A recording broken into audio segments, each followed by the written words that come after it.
Oi, oi. Diz a história que o autor dessa canção gospel que nós acabamos de cantar, conhecida como hino por nós, popularmente, ia viajar com a sua família, só que ele saiu por um lado na época e marcou com a sua família de encontrar com ele em uma cidade. E a sua família foi em uma embarcação e ele iria aguardar, ele saiu na frente. Só que nesse interim, a embarcação afundou e a sua esposa com filhos faleceram. E ele perdeu a família toda no naufrágio que aconteceu. E ele ficou muito triste. E refletindo sobre a sua tristeza, ele compôs essa música que nós acabamos de cantar. A irmã Cléo, antes de começar a cantar, pediu para que nós refletíssemos sobre aquilo que iríamos cantar.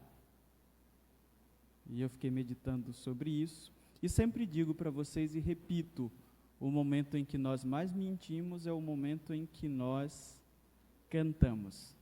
A gente fala tanta coisa. Eu já meditei, por exemplo, se a gente conseguisse colocar em prática completamente uma música só do cantor cristão, nós seríamos os super crentes. Pelas letras que você vê, você acaba de cantar ali, que se eu conseguisse colocar só essa música aqui em prática durante a minha vida, eu seria um super crente. E aí, refletindo sobre isso que eu falo e sobre aquilo que ela pediu, vamos refletir. A reflexão conclui-se dessa forma. Alguém que disse, eu sou feliz, apesar de eu ter perdido tudo que me era precioso neste mundo. Mas eu sou feliz porque eu tenho Jesus em minha vida, independentemente de perder aquilo que eu perdi que era precioso para mim. Mas Jesus é mais. Jesus é mais, não na linguagem popular, que o pessoal diz aí, não tem nada a ver com o que o povo diz. Irmãos, eu tenho mais algo a falar antes da gente iniciar a nossa exposição de hoje. Vocês estão ouvindo aí praticamente todos os domingos a Estezinha cantar ao Senhor. E eu queria lembrá-los de um texto bíblico que Jesus cita, na verdade, quando é questionado sobre a questão das crianças, ele cita um salmo em Mateus, está registrado em Mateus 21:16, da seguinte forma: e lhe perguntaram, não estás ouvindo o que estas crianças estão dizendo? Respondeu Jesus, sim, vocês nunca leram dos lábios das crianças e dos recém-nascidos suscitaste louvor? Isso que a Esté fica falando aí no culto, ela está louvando a Deus, tá? Está falando sobre recém-nascidos. Os recém-nascidos não cantam como nós cantamos, ou não mentem como nós mentimos. Por isso aqui é um perfeito louvor. Aquilo que ela está fazendo é um louvor ao Senhor. O Senhor a fez, e isso é algo natural dela.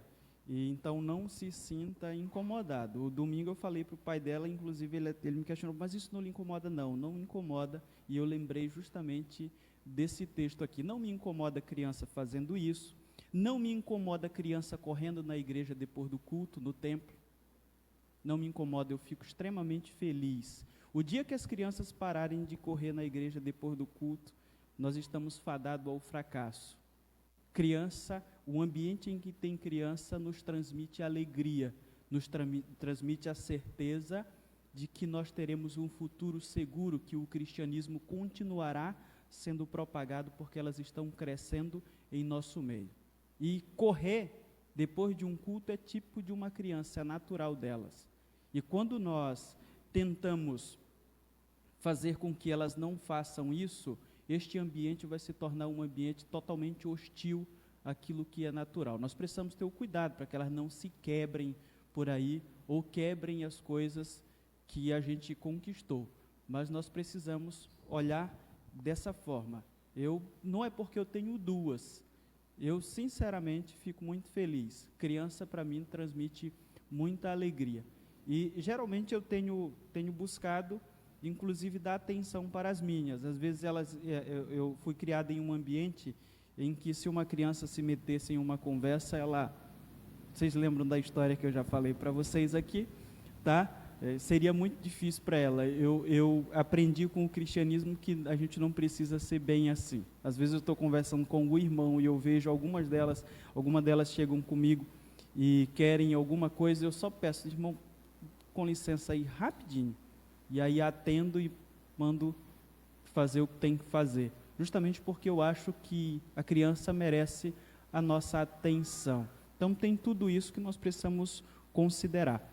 Meus irmãos, só lembrando a vocês que a gente está com alguns relatórios financeiros atrasados, eles já estão no processo, já estão concluídos, mas faltam alguns detalhes pequenos, e a gente decidiu fazer 2 assembleias no próximo mês, uma no dia 2, para colocarmos em dia, e uma no 3º domingo do mês. Então está tudo acertado, a gente acabou de acertar com o nosso primeiro tesoureiro, e também com a irmã Eunice, que é líder da Comissão de Finanças. Então, no dia 2, nós estaremos fazendo a nossa primeira assembleia, tá bom? É um aviso aí para vocês. Eu peço que se coloquem no texto bíblico de hoje, que é o texto de Marcos, capítulo 3, do versículo 7 ao versículo 12.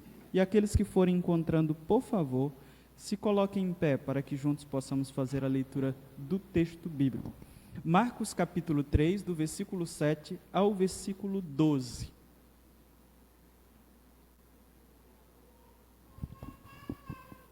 Começou, viu?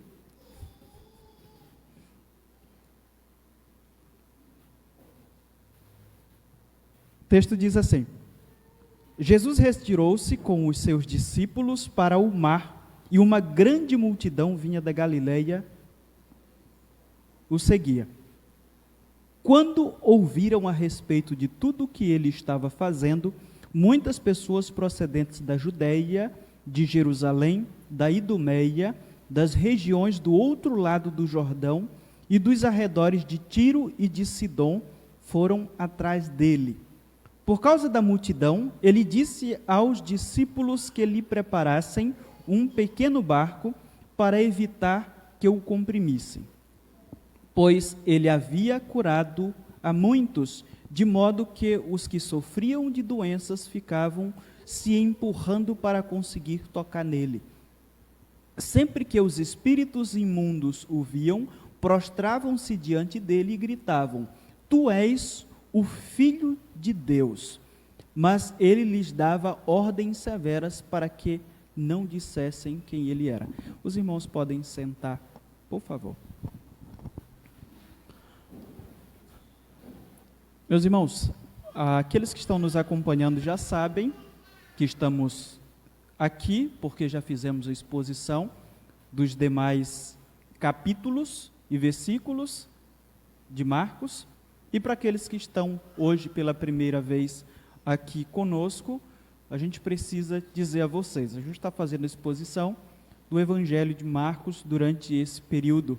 A gente iniciou no início do ano, e aí a gente na semana passada fez a exposição do capítulo 3, iniciou a exposição do capítulo 3, do versículo 1 ao versículo 6. Eu disse algumas coisas e geralmente preciso repetir para que possamos compreender aquilo que está sendo dito agora, que afinal de contas, a narrativa que está diante de nós é algo que está extremamente ou estreitamente ligado com aquilo que foi dito anteriormente. Então, semana passada, nós enfatizamos com vocês uma ideia principal da perícope que foi do versículo 1 ao versículo 6, que foi a seguinte: o Filho de Deus exerceu a sua missão neste mundo, rodeado por inimigos ferozes que procuravam tragá-lo.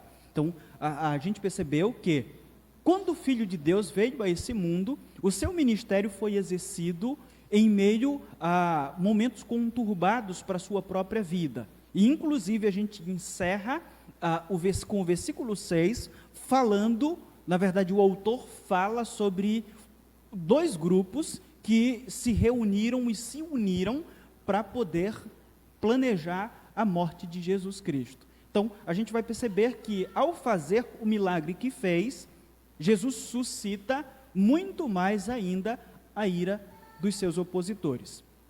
Mas, apesar disso, ele se opôs corajosamente aos seus inimigos e não cedeu às suas investidas. Foi isso que nós falamos. E como resultado de sua resistência, nos ensinou dois fatos importantes. Do versículo 1 ao versículo 4, Jesus nos disse que o bem deve ser praticado em todo o tempo. Se você for olhar para o texto, ele vai responder dessa forma para aqueles que tentavam se opor àquilo que ele estava fazendo. Dissemos a vocês e lembramos aos irmãos que o Filho de Deus foi rejeitado pelas duas instituições religiosas que eram responsáveis pelo culto a Deus. Jesus foi rejeitado no contexto sinagoga e também no templo. Aqueles que representavam, aqueles que estavam na liderança do culto a Deus, decidiram rejeitar o Filho de Deus, quando pisou neste mundo, quando passou um tempo neste mundo. O natural para nós é que, ao vir ao mundo, Jesus fosse recebido justamente nesses lugares, mas foi justamente nesses lugares que ele encontrou maior rejeição. Então nós precisamos ter muito cuidado com a vida cristã que nós estamos vivendo, porque muitas vezes os nossos atos manifestam-se mais opositores a Cristo do que até mesmo aqueles que estão vivendo uma vida totalmente oposta a Cristo. A religiosidade muitas vezes nos leva a esse tipo de comportamento. E aí eu disse para vocês que quando Jesus destaca que o bem deve ser praticado em todo o tempo, Jesus vai nos lembrar que o ser humano vale mais do que um animal. O ser humano vale mais do que um animal. Então nós precisamos olhar para esse detalhe e inclusive ir na contramão daquilo que muitas vezes nós somos tentados a fazer. Inclusive eu já vi até, existe um comediante cristão que fez um vídeo muito interessante sobre adoção, eu acho que vocês já viram. Ele coloca um monte de criança para ser adotado e um casal vai lá, o casal que queria na verdade era um animal. E ele coloca justamente uma ideia de que aquele tipo de animal, ser humano, era totalmente desconhecido para aquele casal. E aí o vídeo é muito interessante, no final aquelas pessoas dizem, não, nós não queremos adotar, porque dá muito trabalho adotar esse tipo de animal que é o ser humano. Nós preferíamos, na verdade, um cachorrinho ou alguma coisa. Infelizmente, muitos crentes têm feito dessa forma, de fato. É uma crítica que tem um enorme valor para o mundo em que nós estamos vivendo.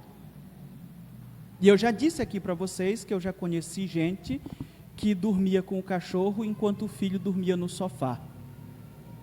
O resultado é que esse filho não acredita em Deus. Porque diz o seguinte: se Deus existisse, não deixaria a sua mãe fazer aquilo que fez, ou todas as coisas que já lhe fez. Além disso, esse texto nos ensinou que a religiosidade vazia de empatia só é capaz de atrair para si a ira de Deus. Nós falamos isso no verso 5 e verso 6, e aqui eu quero trazer alguns destaques também que fizemos. Disse a vocês que muitos cristãos de nossos dias possuem uma fé morta, outros possuem a fé na fé, mas eles próprios nunca experimentaram uma fé genuína em Deus, porque nunca tiveram um encontro com Deus. A fé na fé, eu disse para vocês, é a fé dos seus pais. Eles dizem que os seus pais de fato eram convertidos, ou avós, ou alguma coisa assim. E eu esqueci de falar algo para vocês. Até mesmo aqueles que fizeram parte de nossa história cristã, acabam sendo um exemplo de fé para boa parte de nós, Por exemplo, Paulo, dentre outros da história até aqui, aqueles do Antigo Testamento, os profetas, principalmente aqueles que morreram por causa de sua fé. Existem muitos de nós que louvamos essas vidas. Nós temos a fé na fé deles, mas nós mesmos não damos nenhum passo em direção a termos uma fé genuína como esses irmãos tiveram.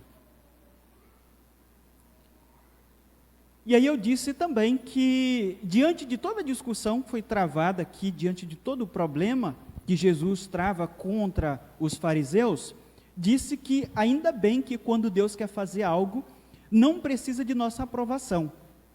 Se Jesus fosse precisar da aprovação dos líderes da sinagoga e dos líderes religiosos que foram enviados pela alta cúpula do Sinédrio, aquele homem não teria sido curado naquele momento ou em nenhum momento de sua vida. Deus faz aquilo que quer no momento em que Ele quer, e não no momento em que os religiosos determinam que seja, ou nós mesmos, como seus filhos, como cristãos. Diz também que a resistência a Jesus uniu forças completamente antagônicas para assassiná-lo. Versículo 6 que eu já comentei. Eu citei que o versículo em si fala sobre os fariseus unindo forças com os herodianos, que eram grupos religiosos e políticos totalmente antagônicos. Mas, como eles tinham um objetivo em comum, e neste caso era assassinar o empecilho que poderia trazer problema ou acarretar problema para eles, eles uniram essas forças antagônicas para fazer isso. E eu disse para os irmãos que quando o homem está cego em seus pecados, vale tudo, até mesmo juntar forças antagônicas para tirar os empecilhos comum a todos, ou para assassinar até mesmo o seu Salvador. Disse, e os tenho lembrado, que cristãos já mataram mais cristãos em nome da religião cristã do que os imperadores em nome do politeísmo. Eu disse para os irmãos e tenho dito há alguns dias, a partir do momento em que nós começamos a falar sobre a religiosidade que se opôs ao ministério de Jesus. Disse que durante 300 anos, eu resumi aqui, que 300 anos de perseguição dos imperadores aos cristãos, segundo o que eu li recentemente, cerca de 12 mil cristãos foram assassinados, mais ou menos. Mas aí quando a gente vai ler alguma coisa sobre os próprios cristãos, a gente percebe que uma única batalha ultrapassa isso. E aí eu trouxe duas informações aqui interessantes para vocês, só para nós termos uma ideia daquilo que temos falado para vocês em termos práticos. Eu não sei se vocês já ouviram falar, mas é provável que já tenham ouvido falar sobre a noite de São Bartolomeu. A noite de São Bartolomeu foi um massacre aos huguenotes, ou huguenotes. Os huguenotes são os protestantes, ou eram os protestantes franceses. Eles recebiam esse nome. Esse massacre aos huguenotes aconteceu ou iniciou na noite de 24 de agosto de 1572. Segundo o que a história diz, seguiu-se por vários meses, inicialmente em Paris, e depois alcançou outras cidades francesas. Não há um consenso sobre o número de mortes desse período. Um apologista católico diz que ao final desse massacre aconteceu aí 2.000 mortes. Existem, inclusive, quadros que mostram o rei, na época, saindo das portas de seu palácio e um monte de gente estirado os corpos na porta do seu palácio, retratando esse massacre naquela época. E esse apologista católico disse que foram umas 2.000 pessoas, enquanto que um apologista huguenote contemporâneo a esse massacre, que é o Duque de Sully, disse que foram 70.000 mortes, que iniciou na noite de São Bartolomeu. Cristãos matando cristãos, 70.000 mortes em pouco tempo. 300 anos de imperadores, 12.000. Então, cristãos já mataram mais cristãos do que os imperadores em nome do politeísmo. Eles mataram em nome da religião cristã. E aí, por que eu estou dizendo isso para vocês? Para nós meditarmos profundamente naquilo que está diante de nós. E uma informação a mais que eu tenho para vocês aqui é que, ao ser informado das mortes da noite do dia 24 de agosto, em nome da religião que representava, o Papa Gregório XIII vibrou de alegria. O Papa católico da época, depois que soube dessa informação. Não estava nem aí para as pessoas. Ele estava ligando mesmo para a sua religiosidade. Além dessas mortes, dizem que cerca de 300 mil huguenotes tiveram que sair da França. Nesse período, eles foram obrigados a sair para não morrer. E um dos descendentes mais ilustres desse grupo de protestantes foi o maior de todos os pastores batistas que já existiu, Charles Haddon Spurgeon. A sua família fugiu na época para Londres, Inglaterra. E ele nasceu lá, ele é descendente desse grupo. Me falta tempo para falar mais sobre alguns fatos desses para comprovar para vocês. E aqui eu trouxe resumidamente, eu acredito que alguns também já ouviram falar, da Guerra dos 30 Anos. A Guerra dos 30 Anos iniciou em 1618 e acabou em 1648. Existem vários motivos que os historiadores vão dizer que aconteceu, ou pelo qual aconteceu essa guerra. E um deles, ou o principal deles, foi a questão de disputas entre protestantes e católicos. E o final dessa batalha, dizem que foram cerca de 3 a 9 milhões de mortes. Perceberam? Cristãos já mataram mais cristãos em nome da religião cristã do que os imperadores em nome do politeísmo.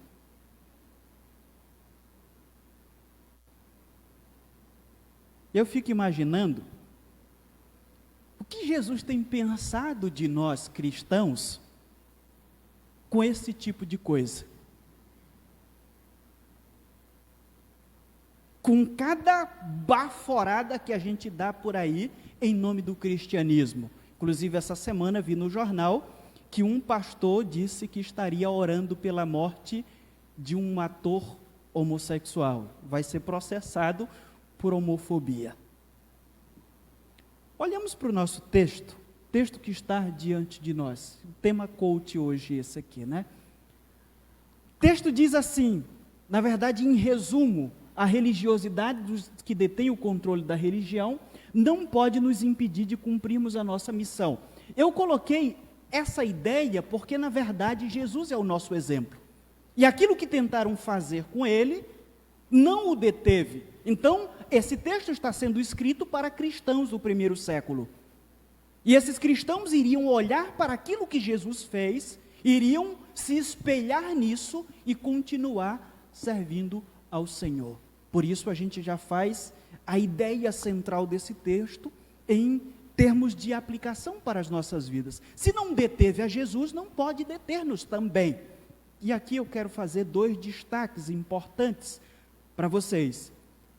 Seguindo a ideia de que Jesus é o nosso exemplo. O primeiro destaque que faço é que Jesus é o nosso exemplo de que as posições ou as oposições não podem nos fazer perder o foco de nossa missão. Dos versículos 7 ao versículo 8, nós podemos encontrar algo, mas principalmente porque esse texto está relacionado ou correlacionado ao texto anterior. Sempre tenho dito aqui, nós falamos que Marcos é um evangelho sinóptico, assim como Lucas, assim como Mateus. Então, sempre temos buscado algumas informações desses outros evangelhos. A gente vê o que Marcos diz e vê o relato dos outros autores para sabermos se fazemos alguma comparação ou até mesmo cobrir alguma lacuna que ficou, que um cobriu. Isso é perfeitamente natural quando se fala em textos antigos e principalmente da questão da inspiração das Escrituras. Isso é normal porque o autor tinha um propósito, então ele decidiu queria escrever isso aqui e isso aqui não. Então, quando a gente olha para Lucas, você vai procurar, não encontra um relato de Lucas sobre esse texto. Já é algo que ele não coloca. Os outros textos que nós narramos aqui para vocês, explicamos, fizemos a exposição, a gente sempre tem dito, Lucas disse isso. Aqui, se você for fazer uma leitura de Lucas, vai perceber que ele só cobre dos versículos 1 ao versículo 6. A história que se segue, que Marcos relata, Lucas não fala nada sobre ela. Quando você vai ler Mateus, percebe que Mateus faz um resumão desse assunto. Ele é bem direto e o objetivo dele não é em si destacar o que está acontecendo. Já disse para vocês que Mateus escreve para um público judaico. Então, com certeza, não faz parte do objetivo de Mateus dizer que além do pessoal da região da Galileia, o povo do outro lado do Jordão, Idumeus, o povo da Fenícia, que são citados aqui como Tiro e Sidom, vieram servir a Cristo. Não era o seu objetivo, seu público é judaico. Ele faz outro tipo de colocação, que é justamente a citação de Isaías, para mostrar que Jesus estava cumprindo aquilo que havia sido dito sobre ele. Leiamos o que Mateus diz.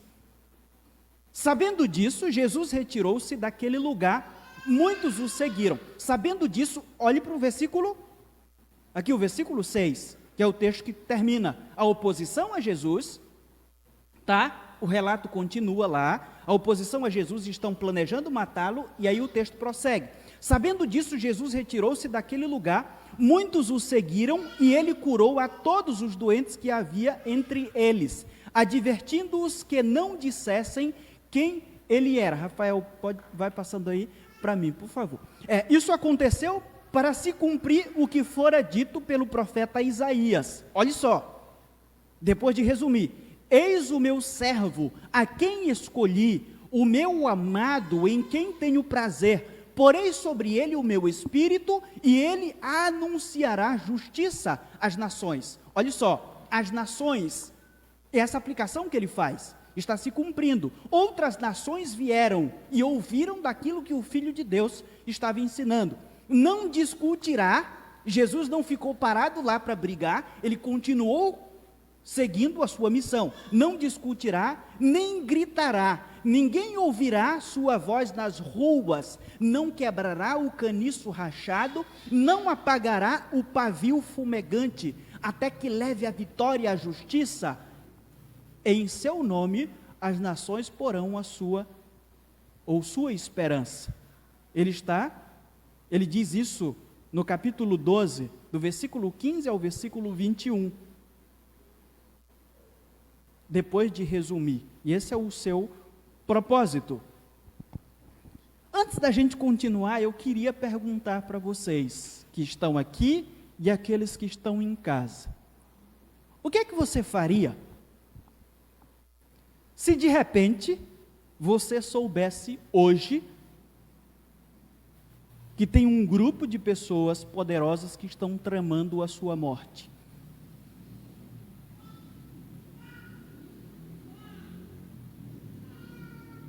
Digamos assim, a maior facção do Brasil decidiu que você deve morrer. Eu sei que vocês têm a semana já planejada aí. Tem algumas coisas que vocês vão fazer durante a semana. Mas de repente você sabe dessa notícia. O que é que você faria? E responda para você mesmo. Eu estou fazendo essa pergunta porque Jesus sabia que estavam tramando a sua morte. E ele sabia que a sua morte era iminente. Mas ele decidiu não ficar parado. Ele veio a esse mundo com uma missão. E mesmo sabendo que a oposição a ele era tão forte e que iria resultar na sua morte, ele continuou. Ele continuou focado naquilo que ele veio fazer. Apesar da forte oposição, Jesus não recuou e continuou atendendo às necessidades humanas. É isso que a gente percebe nesse texto aqui. Destacamos para os irmãos que quando lhe foi negada a sinagoga, ele fez da beira do mar da Galiléia o seu templo. É isso que está diante de nós.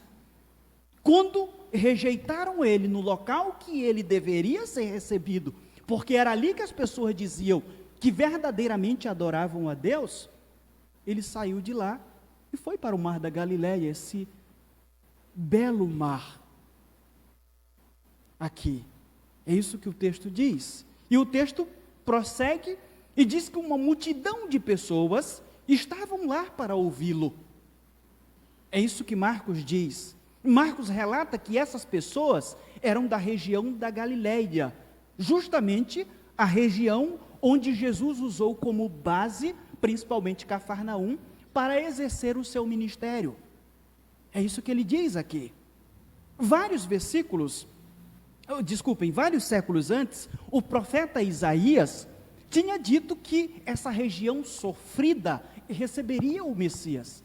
E isso está sendo cumprido, e eu quero lembrar para vocês, aquilo que diz o profeta, ele diz assim: contudo, não haverá mais escuridão para os que estavam aflitos. No passado, ele humilhou a terra de Zebulon e de Naftali, mas no futuro honrará a Galiléia dos gentios, o caminho do mar junto ao Jordão. O povo que caminhava em trevas ouviu uma grande luz. Sobre os que viviam na terra da sombra da morte, raiou uma luz. Jesus está cumprindo isso aqui e agora, na beira do mar da Galiléia. E as pessoas estavam lá. Os milagres, a gente vai perceber que o texto nos narra que os milagres feitos na beira do mar tiveram uma enorme repercussão e atraíram mais gente. É isso que Marcos está dizendo. Quando era natural, está em perigo de morte e recuar como um ser humano, e Jesus não recuou e continuou atraindo mais e mais pessoas. Quero lembrar os irmãos que naquela época Jesus era um jovem, mais novo do que eu. Lembremos que Jesus inicia o seu ministério com 30 anos e é assassinado com 33. Ele era humano, é isso que nós defendemos. Ele era 100% humano, contudo, sujeito a ter medo, sujeito a recuar diante da ameaça que estava instalada contra a sua vida. Mas ele continuou, porque estava focado em cumprir a sua missão neste mundo, em fazer a vontade do Pai. E o Pai sempre vai recompensando-o por causa de sua fidelidade. Ele exerce o ministério ali, cura pessoas, prega o evangelho para essas pessoas, e mais pessoas se achegam, conforme Marcos diz.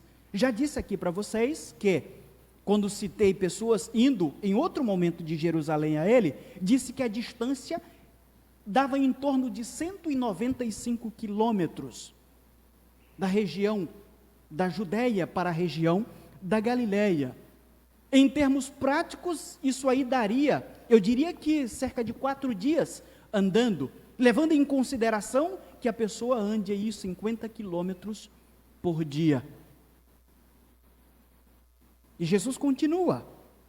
Gente da própria capital judaica, o texto diz que fazia uma longa viagem e vai até Jesus para vê-lo de perto e, inclusive, receber aquilo que ele estava doando. Além de tudo, o texto vai dizer que chegou a um ponto em que o seu ministério rompeu com as fronteiras judaicas. Aí o texto cita: idumeus, povos do outro lado do Jordão, versículo 8, Tiro, Sidom. Essas pessoas iam ouvi-lo e também atrás de seus milagres. Isso é extremamente importante para entendermos o livro de Marcos. Eu acabei de dizer para vocês o seguinte: Lucas não relata essa história, apesar de Lucas ser um evangelho sinóptico, o evangelho que geralmente faz os mesmos relatos que os outros 2 evangelhos, Marcos e Mateus, mas ele não faz. Ele está escrevendo para um homem chamado Teófilo, entendeu, inspirado pelo Espírito Santo de Deus, que não deveria escrever este relato. Mateus, eu disse, fez um resumão. Ele resumiu tudo e depois citou um texto do Antigo Testamento, dizendo que Jesus estava cumprindo, inclusive na sua aplicabilidade do texto do Antigo Testamento fala sobre nações. Ele sabia que várias pessoas, ele já tinha sido chamado, várias pessoas de outras nações agora estão acompanhando Jesus.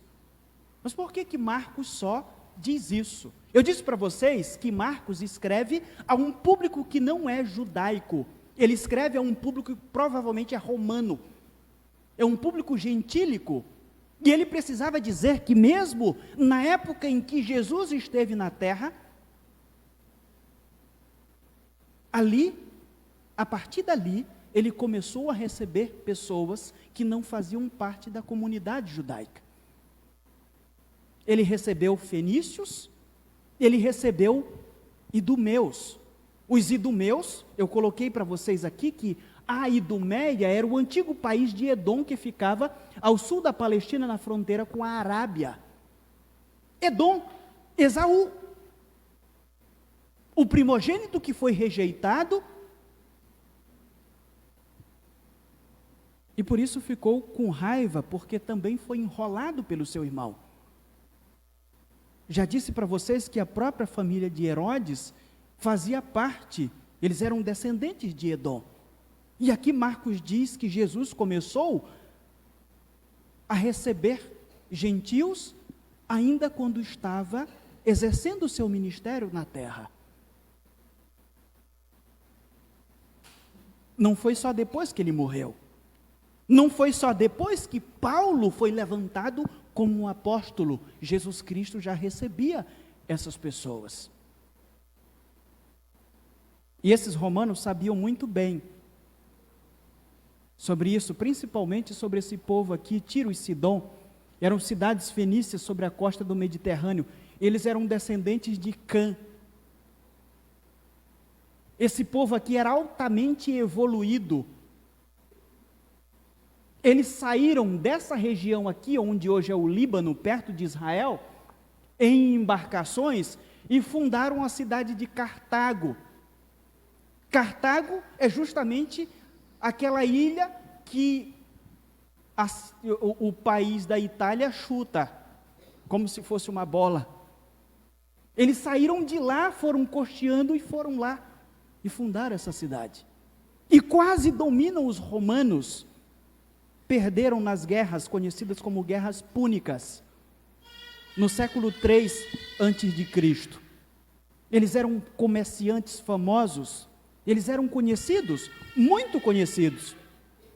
Foram responsáveis, inclusive, são esses povos aqui que, segundo a história diz, que fundaram mesmo o alfabeto, influenciaram inclusive os gregos na questão do alfabeto. Nós devemos a eles a escrita como nós temos, ou o início aí da evolução, a escrita como nós temos hoje. Melhorou muito a nossa comunicação, inclusive sabemos sobre o passado por causa deles. Os romanos sabiam dessas coisas. E aí Marcos está dizendo que até mesmo eles procuraram Jesus, procuraram os milagres de Jesus quando foram rejeitados pelos religiosos de sua época. E aqui eu me lembrei, quando estava meditando sobre isso, daquilo que João diz. Ele veio para os que eram seus, mas os seus não o receberam. E quando os seus não o receberam, aqui eu quero colocar, outros receberam. E foram esses que receberam. E ele estava lá, de braços abertos para acolhê-los. Justamente porque Jesus se manteve firme em sua missão até o fim.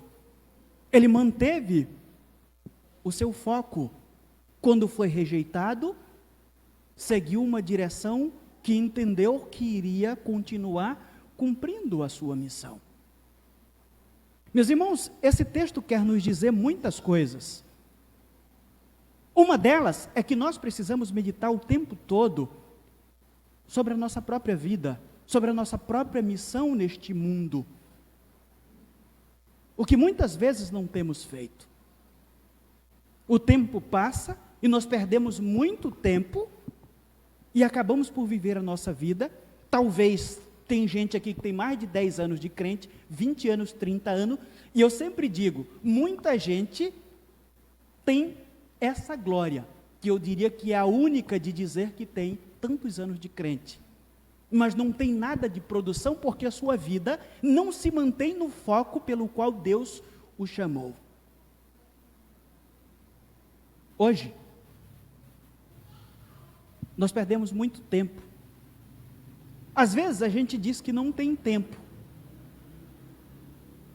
para algumas coisas. As pessoas nos procuram para algumas coisas e a gente diz não tem tempo.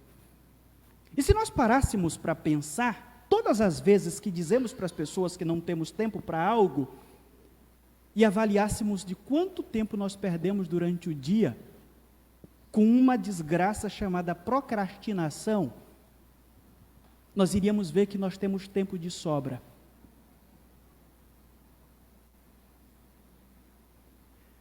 Se decidissem reescrever aí os pecados capitais, eu tenho plena certeza de que a procrastinação estaria entre esses pecados capitais.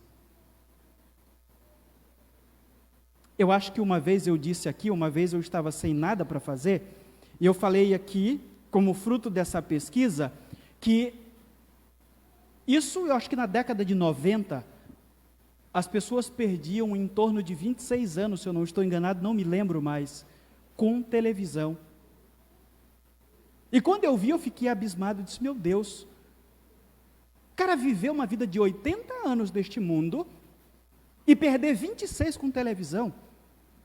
Hoje eu acho que o cara perde praticamente o tempo todo. E a procrastinação é um pecado tão maligno que nos faz perder o foco, que é da seguinte forma: quando você tira um tempo para descansar em casa e assistir um filme com a sua família, não é procrastinação, porque você está investindo tempo de qualidade para as pessoas que convivem com você, e isso é bom para todo mundo. Mas a procrastinação faz você perder, e muito. Você perde o tempo com as pessoas que você ama, e você perde também, principalmente, o tempo que você deveria colocar diante de Deus. E a sua vida acaba por não ter foco. E às vezes você diz, eu não tenho tempo. E você tem tempo. O problema é que você está dando ele para o diabo. Eu queria que você parasse para pensar sobre isso, e inclusive pensasse, começasse a contar quanto tempo você perde durante a semana com nada, com esse negócio chamado procrastinação. E começasse a pensar que a partir de um momento, a partir de um limite, procrastinação já começa a ser um tempo de Satanás na sua vida. Porque ele só favorece o teu egoísmo. É um tempo que é jogado fora com você e faz você perder o foco. O que fez Jesus, ou o que tentou Jesus perder o foco, foi justamente a oposição. Hoje nós temos vários motivos que nos tendem a fazermos isso. E nós precisamos pensar se outras coisas não têm, de alguma forma, nos superado nisso. E a vida nossa tem ido para o lixo, e estamos talvez até o final dela, e a missão que Deus nos colocou aqui para cumprirmos não tem sido feita.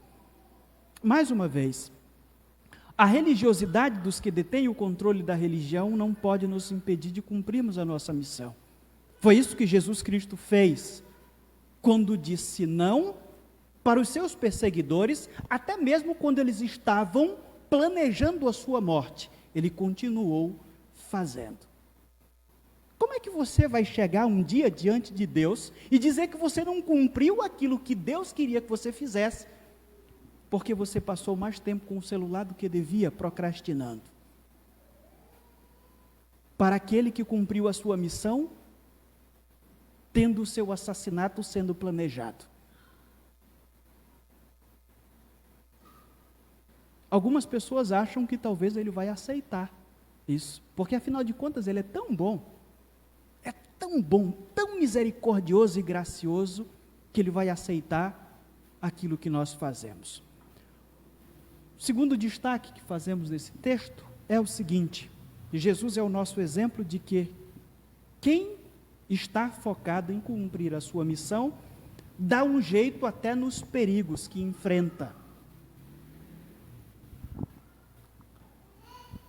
Marcos nos informa que a multidão era composta de tanta gente, é isso que está no texto, que Jesus teve que tomar os devidos cuidados para não ser esmagado.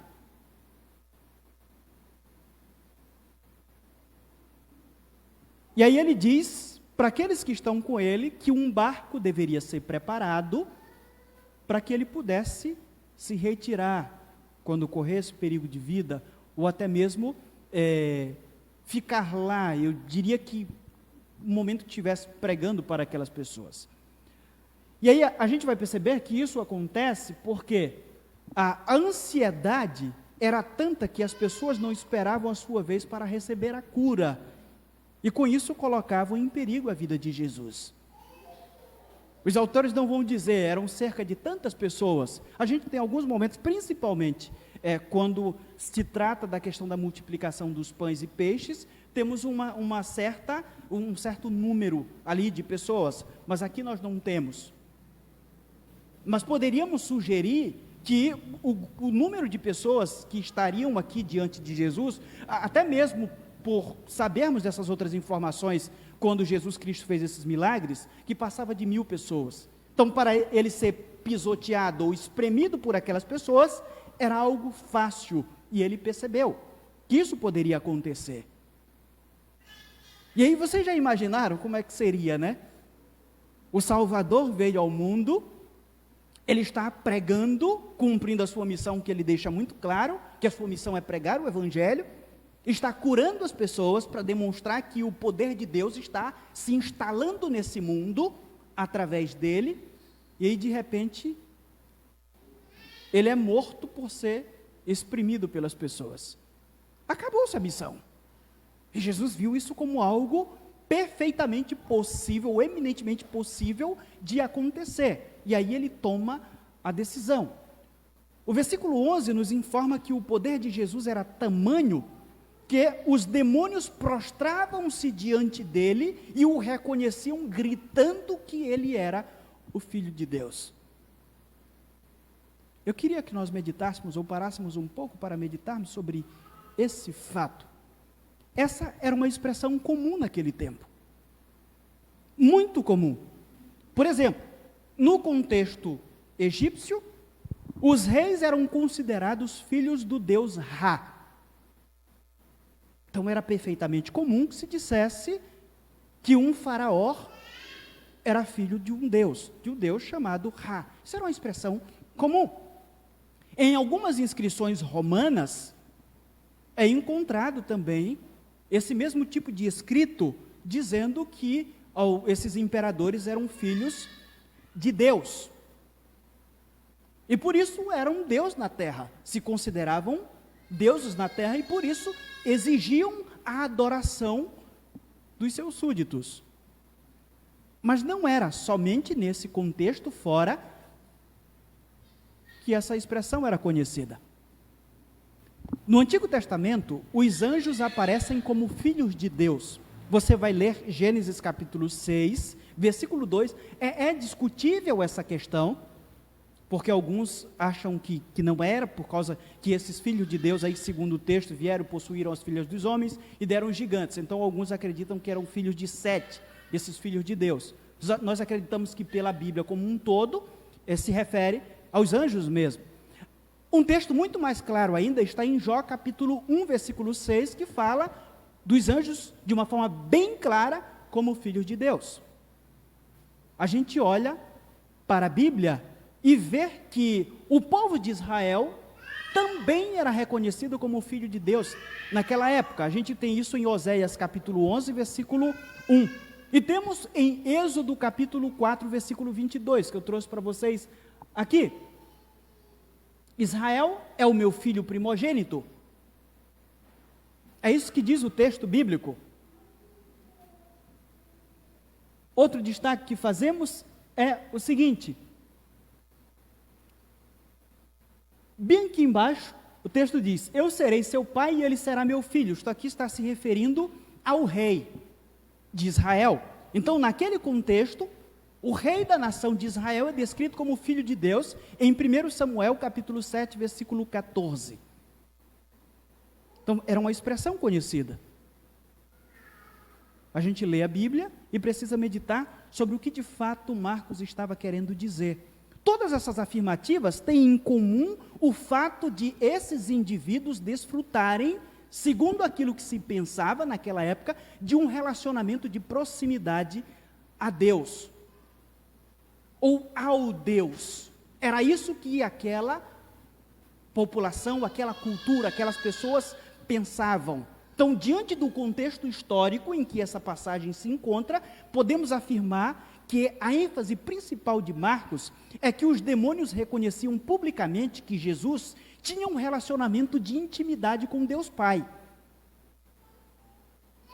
Ele não era apenas Deus, ele tinha um relacionamento profundo com Deus Pai, e que esse relacionamento os fazia tremer diante de sua presença, conforme o versículo 11 nos diz. Tá? E aí o que nós colocamos para os irmãos é o seguinte: a presença de Deus sempre fará o inferno se ajoelhar e tremer. Jesus inaugura isso.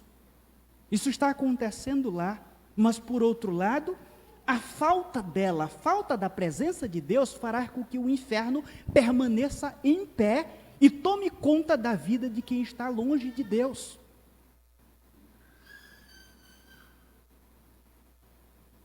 Quem está próximo de Cristo, o inferno se ajoelha e treme. Quem está longe de Cristo é tomado, é engolido pelo inferno, pelas forças do inferno. Esse é o natural que as Escrituras nos mostram o tempo todo. Lucas relata um fato, eu diria que é bem prático sobre esse assunto. Olhem só. Lucas diz assim em Atos: alguns judeus que andavam expulsando espíritos malignos tentaram invocar o nome do Senhor Jesus sobre os endemoniados, dizendo: em nome de Jesus, a quem Paulo prega, eu lhes ordeno que saiam. Os que estavam fazendo isso eram os 7 filhos de Seva, um dos chefes dos sacerdotes dos judeus. Um dia o espírito maligno lhes respondeu: Jesus eu conheço, Paulo eu sei quem é, mas vocês quem são? E eles pegaram uma surra do demônio. Porque aqueles homens não tinham uma presença de Deus em suas vidas. Quando não há a presença de Deus na vida do indivíduo, os demônios continuam lá, em pé. Eles não temem e não tremem. Não sei se já disse para os irmãos que aconteceu um fato que eu nunca esqueço. E lembro da pessoa justamente por causa desse fato. Os seus colegas me disseram, eram todos de outra denominação, que certo dia, uma menina ficou possessa e chamaram uma turma dessa denominação para fazer o exorcismo. E de repente chegou um irmão da igreja, todo afoito, para poder fazer o exorcismo, tirar o demônio. E aí, quando ele foi entrando, o demônio disse: ei, tu não.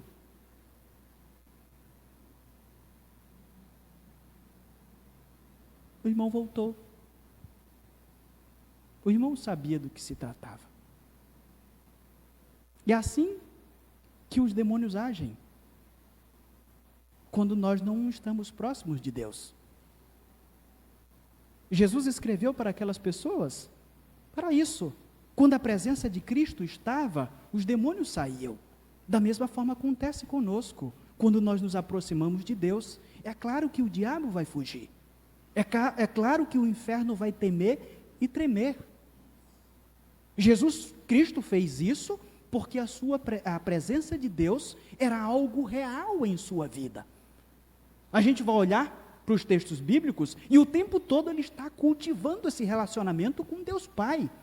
Ele não é apenas Deus entre os homens, ele é alguém no sentido de um ser humano também que mantém um contato íntimo com o Pai. Ele sempre tem um encontro marcado com Ele. Não obstante a esse reconhecimento público, Jesus via um perigo inerente, que é o que o texto bíblico vai nos dizer. Vocês já sabem, e nós vamos repetir mais uma vez, porque os textos vão repetindo isso. Os judeus esperavam ou imaginavam que se o Messias viesse naquela época, ou quando o Messias viesse, iria depor o imperador romano e estabelecer um império mundial. Era assim que os judeus pensavam. E segundo aquilo que eu li, na região da Galileia, essa ideia poderia prosperar facilmente entre as camadas mais pobres. Aqueles homens estavam preparados para se lançarem em uma aventura de rebelião contra o Estado romano. E Jesus está o tempo todo, diríamos que preocupado com isso. Por isso a gente diz para os irmãos que um levante popular em favor de um Messias conquistador colocaria em risco a própria salvação a ser realizada pelo Filho de Deus e, consequentemente, transformaria o cristianismo em um movimento político. Isso estava prestes a acontecer lá, e Jesus o tempo todo está tendo cuidado para que isso não aconteça. Ele cura alguém e diz, não diga nada a ninguém, para que esse tipo de coisa, esse tipo de notícia, não faça com que os homens se levantem e me proclamem um rei que eu não sou, que eu não vim para ser. Os próprios demônios falam e ele diz, cala a boca, para que as pessoas, ao ouvirem isso, não fizessem ou não procedessem da mesma forma. Mas tempos se passaram, e as pessoas às vezes querem olhar para o cristianismo como um movimento político, e não apenas como religião. E aí eu fico pensando sobre isso, e digo para os irmãos que a história está aí para nos mostrar que a igreja no poder deste mundo só causará a sua queda também. Eu creio plenamente, com toda a certeza do meu coração, que a mulher montada na besta em Apocalipse é a igreja.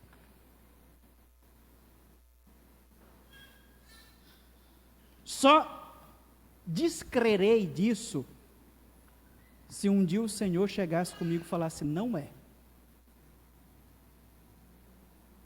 A história vai demonstrar que a mulher sentada na besta, naquele contexto, ou no próprio texto, é o Estado romano, principalmente a cidade de Roma. E nesse contexto, quando você olha para o texto atentamente, quando a visão é dada a João, João fica surpreso. É isso que o texto diz. Causou-lhe surpresa ao ter essa visão.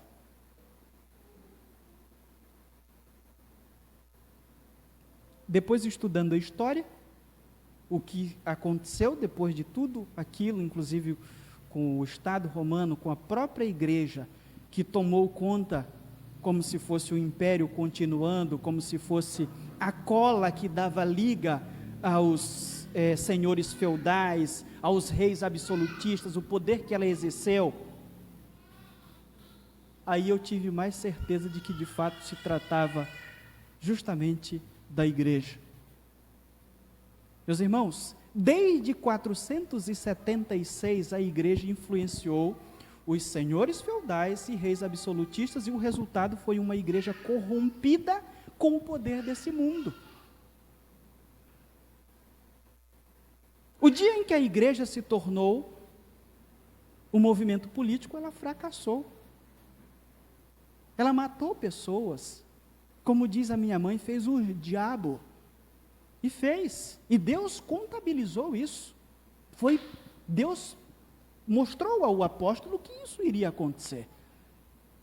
E aí a gente, às vezes, quer repetir as mesmas coisas no momento em que nós vivemos.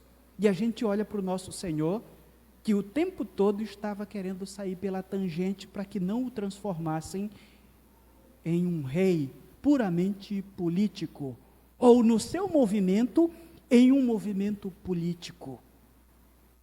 É isso que a gente começa a enxergar desde a Bíblia até os nossos dias. Precisamos pensar sobre isso. Meus irmãos, eu quero concluir fazendo alguns destaques aqui para vocês. O primeiro destaque é justamente aquilo que nós entendemos que é o foco central desse texto. Mais uma vez, esse texto aqui é a continuidade sobre o embate religioso que Jesus tem contra os religiosos, e por isso nós colocamos aqui que a religiosidade dos que detêm o controle da religião não pode nos impedir de cumprirmos a nossa missão.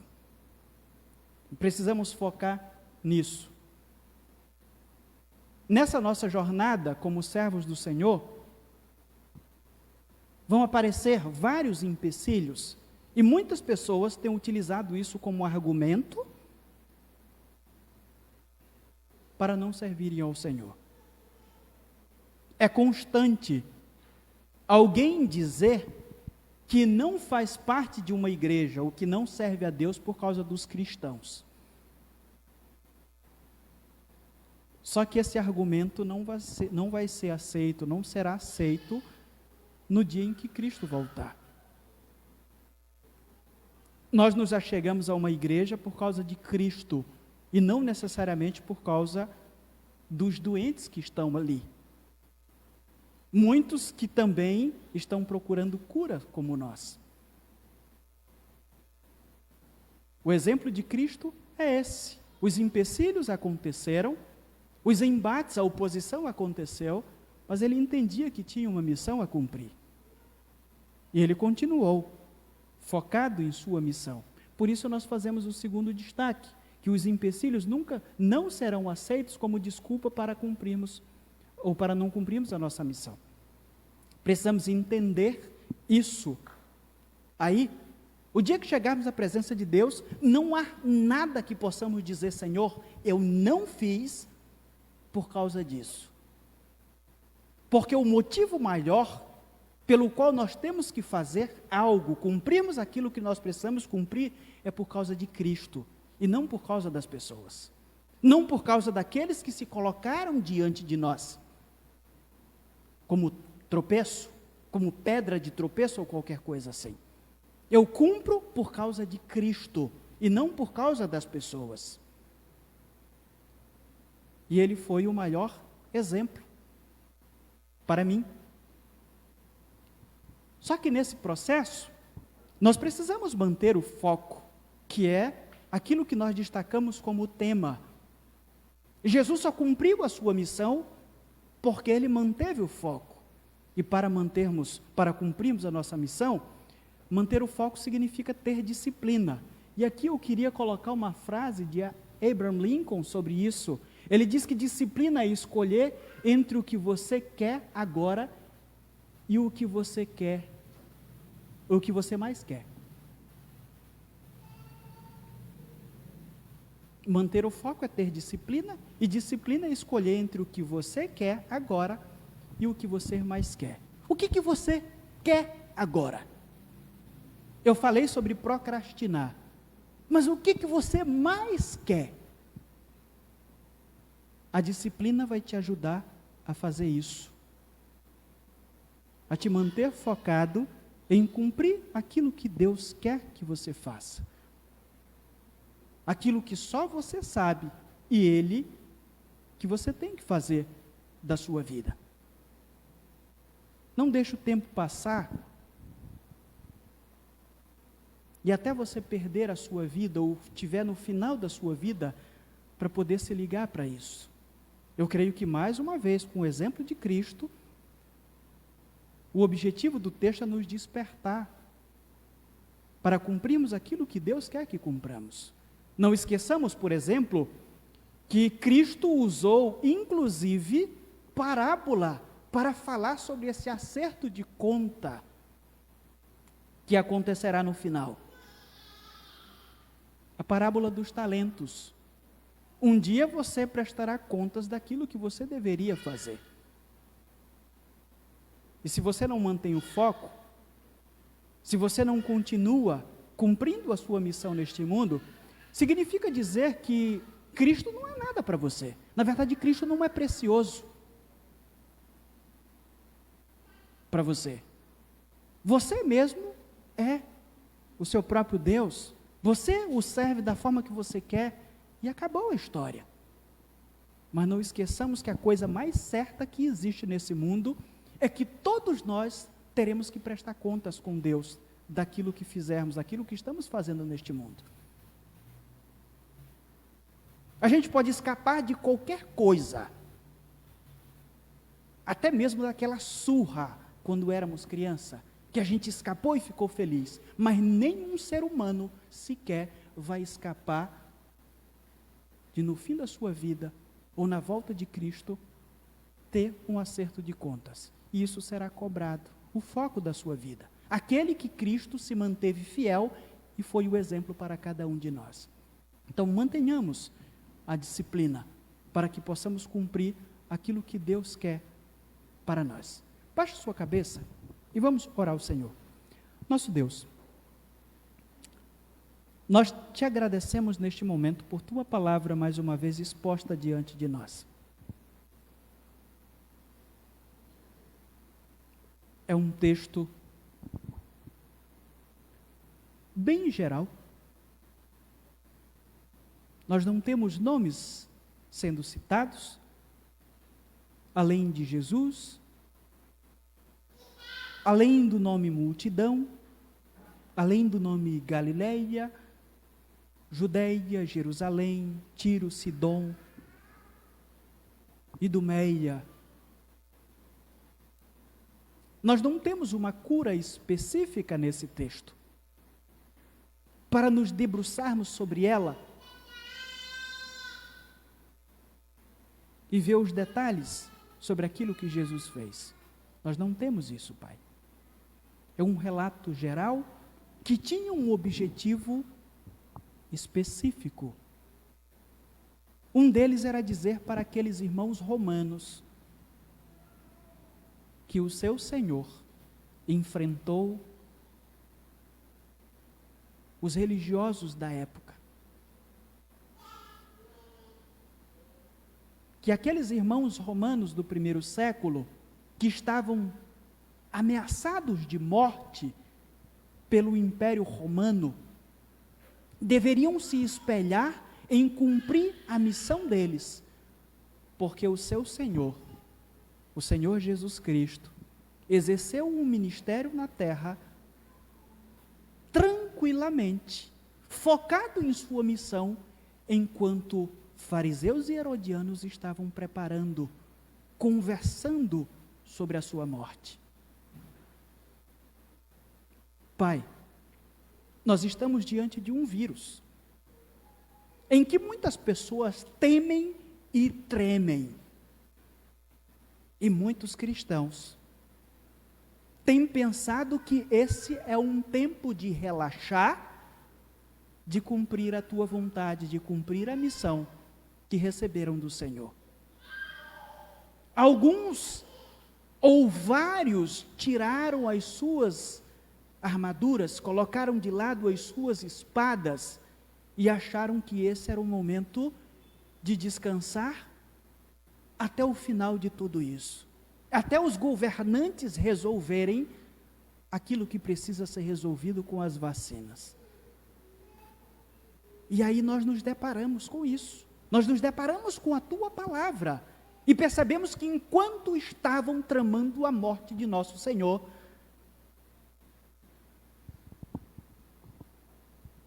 na sinagoga, no templo, ele entendeu que tinha uma missão a ser cumprida e fez do mar da Galileia o seu templo. e ali continuou atendendo às necessidades das pessoas.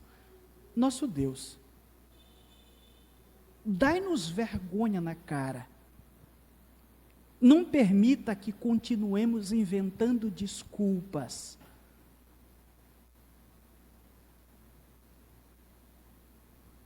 Para não te servir com sinceridade. Nos ajude. Só o Senhor para nos fazer isso. Porque afinal de contas nós somos pecadores e incapazes, extremamente incapazes de fazermos a tua vontade da forma como o Senhor realmente quer. Nos ajude, Pai. É o que eu te peço, em nome de Jesus eu te agradeço. Amém.